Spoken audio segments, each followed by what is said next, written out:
मैं फिरोजाबाद में एक पार्क में खड़ा हूँ जिसमें ना तो खाने पीने के लिए कोई इंतज़ाम किया हुआ है, ना ही तो पार्किंग के लिए कोई इंतज़ाम है। इसमें एक वाहिद जिम का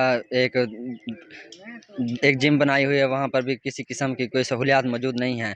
लोग बाहर जिम करने के लिए जाते हैं, वॉक करने के लिए। यहाँ पर किसी किस्म की सहूलत मौजूद, ना ही तो पानी का कोई इंतज़ाम है और ना ही किसी किस्म का कोई माहौल है। हमारी वज़ीर आला पंजाब से दरख्वास्त है कि इसको जल्द से जल्द सही किया जाए।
जी, मैं फिरोजाबाद के वाहिद पार्क में आया हूँ वर्जिश के लिए, और यहाँ सैर व तफरीह के लिए आए थे। यहाँ पे सारा बदहाली फैली पड़ी है और सारा इंतज़ाम ख़राब हुआ पड़ा है। यहाँ के बेंच भी टूटे पड़े हैं और वाहिद कैंटीन थी जो वो भी बंद होगी और जिम भी बंद है।